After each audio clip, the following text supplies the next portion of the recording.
Genau hier hinter dieser Tür befindet sich ein traditionelles, typisches Haus, wie man es in Kyoto nur allzu oft findet. Freunde von mir wohnen da drin und heute machen wir mal gemeinsam eine Roomtour in so einer Hütte und gucken uns mal an, mit welchen Besonderheiten geht eigentlich das Leben in so einem Haus einher, was kostet eigentlich die Miete, wie kommt man an so ein Haus und was für Vor- und Nachteile hat das eigentlich. Ich würde sagen, wir gehen mal rein und begrüßen die beiden.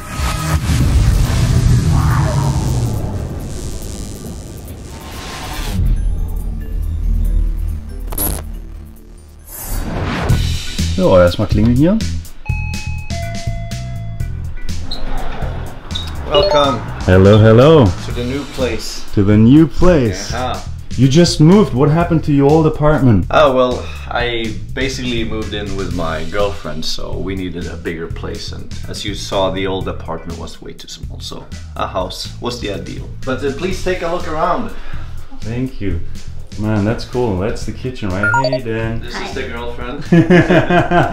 Shy. Shy. That's the kitchen. That's pretty cool. That's way bigger than the old apartment. How many square meters is this one? This house is, I mean, in my opinion, not really a house, but it's 40 square meters. It consists of 2 floors, but still good enough for 2 people, I think. So both floors together are 40 square meters?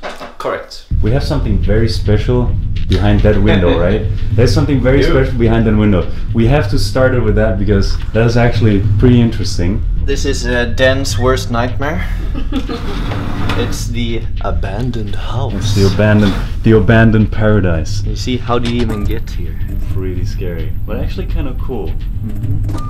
You didn't went there yet, right? We haven't gone in. We kinda could, you know. You kind of could go in there. I mean, the door is basically open. It's kind of cool. If you want to do a special episode. Yeah, a special episode. Looting the house next door, we call it. Looting random Japanese houses. That's pretty good, to be honest. This is like a European kitchen. Also, the height is pretty high. I mean, for them, it's kind of... Yeah, it's high for me. It's kind of tough for you. But for you, it's perfect because you're really tall. So for you, this kitchen is actually perfect. For us Europeans, it's perfect. What is going on here? What is this? Yes, this is actually a special thing called a hoi kotatsu, which is very popular in Japan. So, what do? Basically, if you already know what a kotatsu is, it's the one you basically sit during winter and, you know, cozy up. Yeah. But this is basically... That is so cool. A kotatsu built into the floor. There's even electricity inside and all this stuff. Exactly, there's an outlet. This is specifically made for the kotatsu. Unfortunately, we do not have a kotatsu, but so we're planning to just buy some sort of blanket cover and then a placemat we can just have our tableware on. Technically, you could go really crazy, just plug a fan in there and just have a fan. Just have a fan. Yeah, definitely. A hair fan, a hair dryer. That's it. Yeah, but we have a heater. Yeah, we have a heater which we plan to put in here actually. That's good as well, just putting a heater there. Yeah. How do you found this apartment? How do you found this? Well, let's call it house. Facebook group. Usually, real estate agents post their listings there. It's quite solid. We haven't had any troubles, at least looking through the postings at all, or with the people. So it's a good idea if you're going to Japan to go and join those groups. We have almost end of November. It's pretty cold in here, right? Like, do you start heating up with the aircon or not yet? We actually, just for this month, we want to see how like the average electricity costs is like during a normal month before we turn on the AC and stuff. But it's starting to get colder, as you can feel, so at least during the evening when we're sleeping, to start to heat up the room, for example. But we're probably gonna do it a lot more. Let's see the hot stuff. Like, where do you guys go to the toilet and where do you shower? Absolutely. We have a washlet, which is really nice. Yeah, you actually have a crazy cool toilet. Yeah, so basically, as all Japanese, a lot of Japanese places, shower room and the toilet is 2 separate rooms. As you can see, first we can start with the toilet. Pretty narrow, of course, it's the case with Japanese homes in general, I believe. But it's a cool toilet, I like it. It is a cool toilet. I like the solution with the toilet paper up as well. Like, it's kind of fancy, like. Yeah, it is. And of course, we have the, toilet heater Yeah. and bidet and stuff like that. All the fancy shit. It's pretty common in Japan, but it is not included in every house. No, in for Japan. example, in mine. Exactly. I don't have anything. And my old apartment, as you guys saw. Shower's pretty Shower cool room. as well. Yeah, this is actually the first one I see that has tiles. Which is, for me, it gives off kind of an expensive look. Yeah. Which I like. I love the tile patterns. For example, the old one was just, the old bathroom was just plastic and it's super cheap. But this actually makes you feel like, oh, I feel like a rich person now. How much was the Initial cost. Of moving in here? Yeah. Moving in here, the initial cost was relatively high. It was 220,000. Yeah. That's deposit and it's 1 month's rent. And 20,000 yen for insurance. Yeah, for fire insurance. And will you get this back? We get the deposit back as long as we haven't trashed anything. The first month's rent, of course, not. The fire insurance we don't get back either. That's basically what you have to pay. What about upstairs? Upstairs is pretty cool because upstairs is kind of the traditional part in the house. But first, what is that? What is then checking there? That's pretty cool as well. So this is basically a camera that monitors outside the house, and we can actually see you coming in here. That's me. Da bin ich, Leute, mit der Kamera. Das ist wieder krass. So when someone rings the doorbell, it takes a picture and yeah, it just gives you also a live video of what's going on outside. Pretty cool. Not just when people are ringing the doorbell, usually like if a person moves by or is leaving a package, it actually snaps a photo as well. Automatically, that's cool. Yeah. So it's a little bit of a, intrusion system as well. That's kind of cool. Like, Yeah. You can basically stalk and see that's who's interesting. been here. Yeah, the traditional part of the house is kind of hidden upstairs, which is actually very beautiful. But to get upstairs, we have to pass the stairway of death. Yeah, the narrowest staircase I've ever. Billy, how tall are you? I'm basically 183. 183. So you're a bit taller than me, so Look at this. Look at What's this your giant going up there. This is. So this is not for overly large people, unfortunately. I mean, people in Japan are very thin, or like cater to the very thin, I guess. So the first thing that we come in here is pretty cool, which is the basically washitsu, the eastern room. As you can see here, it's tatami flooring, which is pretty cool actually. Usually, as I understand, they have the tatami because it makes the floor easier to sleep on when having a futon on it. It is actually also a nice smell in here. It has this tatami smell because this is still relatively new tatami, so it has this beautiful just tatami smell, and it's a completely different vibe in here with the roof and all the wall. That looks really cool. I really like it. Yeah, and this actually, we actually store our futon here now. Yeah, which is a shame, but yes, unfortunately, it's actually basically a place for prayer. Yeah. So the previous tenants probably had like some sort of, I don't know, Buddhist religious symbols here that made offerings and stuff like that. But we, being stupid foreigners, we just throw our stuff wherever we want to. Yeah, PlayStation 5 still there, a very important item. Little sofa from before still there, and of course the piano. And another room. So the actual owners of this house wanted to make a Western room as well. That's what you see here. You can see the flooring is totally different. If you remember in my last apartment, the flooring was actually kind of rubbery. Yeah, it was. Yeah, which is, pretty cheap. But this is actually it's real flooring. Solid floor. So the guy that really owns this place actually put some money into it, which is nice. I like this kind of flooring. So for me, it's perfect. Yeah, and you also have this really cool little thing here. Yeah, this wall drawers and things like that. It's a cupboard for storing things, I guess. Of course, we also have the traditional. You should actually put your futon in here, but instead of doing that, we put basically our clothes in here and a lot of stuff. I mean, of course. Yeah, and our suitcases for traveling and stuff like that. The inside is pretty sweet. I mean, pretty nice as well. It's like 1-2 meters, I think, of space. You could technically, if you wanted to, make a small ass bedroom like Harry Potter. Yeah, you could down have a here. Harry Potter box. Yeah. But we have a Harry Potter box actually. We have to show that as well. That's true. We do it after we finished here. Es gibt nämlich hier in dem Haus wirklich einen kleinen Harry Potter Raum. Original, Freunde. Bleibt dran, den müsst ihr sehen. Ist wirklich spooky. Den gucken wir uns gleich an. Aber erstmal gucken wir uns natürlich auch noch an, wo man hier eigentlich rausgucken kann. From here we have a view on the outside. Ja, ihr hört nichts. Es ist nämlich sehr leise. It's very silent. Typical Japanese neighborhood, very silent. Und dann unten natürlich hier das verlassene Gebäude, was sich gleich anreiht. Ich kann die Kamera nicht so krass runterdrehen, aber ihr habt es ja vorhin gesehen. Hier auch gleich das Nachbargebäude mit dran. Das ist schon interessant. Auch da völlig verwildert, rübergewachsen, aber sehr, sehr leise, very silent.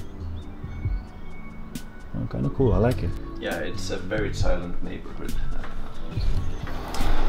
And of course, it needs to be silent because, you know, the Japanese, they build so tightly. I mean, for example, if I show you what we see on the other side here, we basically almost have a perfect view into the neighbor's living room, which is why we have these frosted windows. Also hier ist sozusagen der Nachbar direkt dran. Deswegen hat man oft diese Milchglasfenster, so wie bei mir ja auch, weil man kann theoretisch wirklich halt in die Nachbarhütte reingehen, ne? Did you ever went up the stair? I have, and we can. However, the roof is it's just a regular roof, so we can't really walk on it. Okay. Just in case, you know, some tiles are loose. Yeah, or yeah. something like that. It's just for repairment purposes. Yeah, basically like that.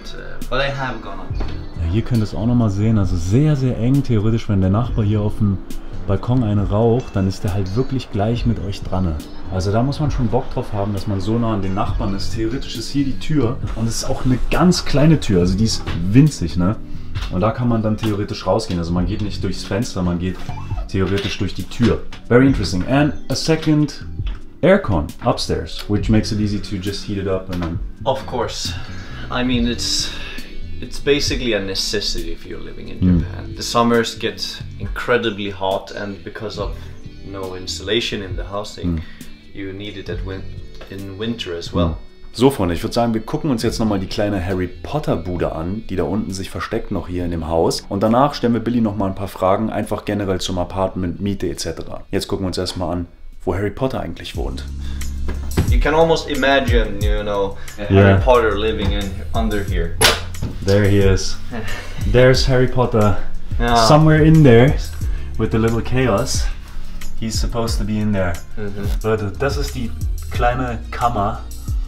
Das ist eigentlich ein krasser Raum, ne? Also ganz cool. Na klar, da schmeißt man natürlich erstmal alles rein. They could probably made it bigger, but of course the toilet is taking up most of the room there. Yeah. So unfortunately not a super big Harry Potter place, but a little bit, which is nice.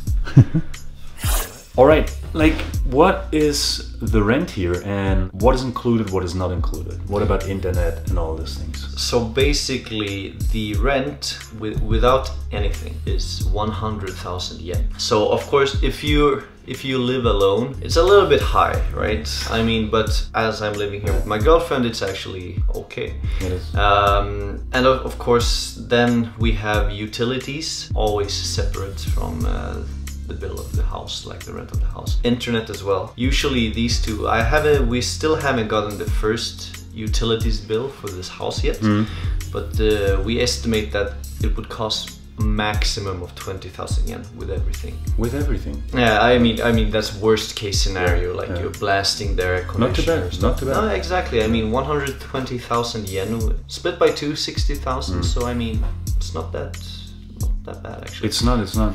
Ja Leute, da war die Speicherkarte kurz voll gewesen. Das heißt, wir müssen nochmal Billy die Frage stellen, wir waren stehen geblieben mit dem Router. Also ich frage einfach nochmal, how much do you pay for the router?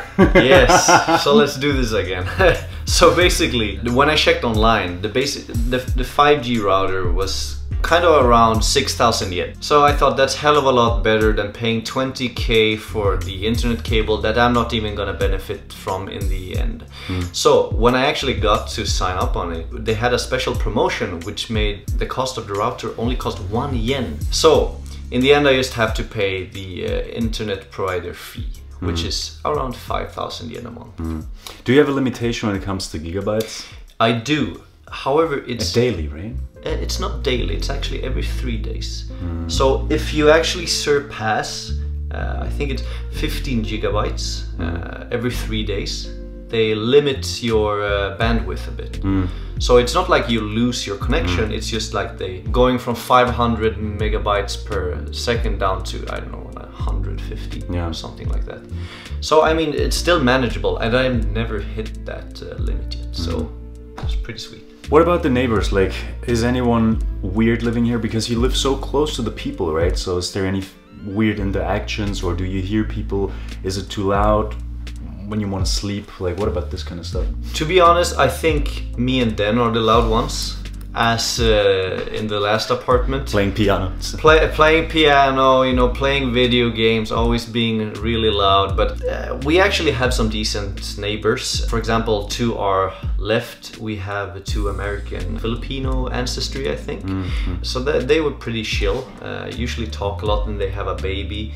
So I was kind of a little bit scared, you know, when I tried to practice my piano or when I'm playing, you know, video games. I was kind of scared, you know, am I gonna wake the baby up? But so far we haven't had a complaint at all, which is nice. And I think, you know, they being American, they would probably tell us if we were too loud. I guess so.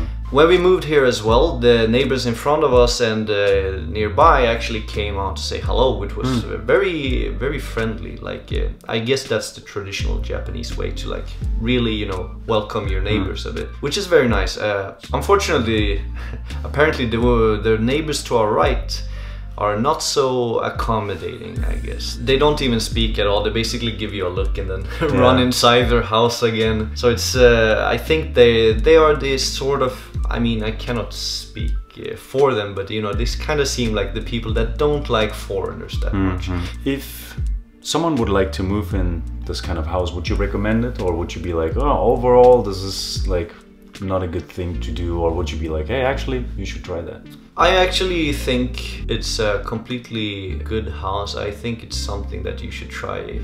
Of course, it's all about your budget in the end. If you have the budget to try and live in one of these places, then please do. I mean, trying out the tatami flooring and the Eastern kind of houses is kind of interesting as well. Even though for, I mean, us in the West, this is barely a house, but it's still interesting. They really plan the room layouts and stuff like that, so it actually feels larger than what it is. So yes, I would recommend it. There's another thing like that comes with a house like this, the tatami. Like cleaning a tatami, you have to be careful as well, right? Exactly, that's actually one thing I forgot to say, but the tatami, I mean, it's nice, it's soft, however, they accumulate a lot of dust. Every time we use like our vacuum or stuff like that, you can actually see where it's dirty on the tatami floor. I mean, if you imagine Western rooms, you have a good flooring, and usually you can't see the dust and the small, you know, fibers and stuff like that. But on tatami flooring, you definitely can, and I'm pretty sure it attracts more dust as well. It gets stuck more easily, so you have to clean it more often, which is, you know, for me, that's someone that doesn't like to clean a lot. It's a little bit, you know, annoying. And you can also not spill wine. If you spill a glass of wine, then it's over, right? Then your deposit is gonna... You're not gonna get back your deposit. I mean, that is gonna soak right into the tatami, and then they're gonna have to change it, which costs money. Also Freunde, ihr habt's gehört, seid vorsichtig, wenn ihr so eine Häuser mögt und wenn ihr in so einem Haus leben wollt. Das kommt natürlich auch mit Vor- und Nachteilen, wie es im Leben immer so ist. Ich hoffe, ihr konntet ein bisschen mehr darüber erfahren, wie man an so ein Haus kommt, wie es sich anfühlt, in so einem Haus zu leben, mal einen tieferen Einblick in die ganze Sache bekommen. Und ich würde sagen, wir sehen uns in der nächsten Episode. Macht's gut, haut rein, ciao.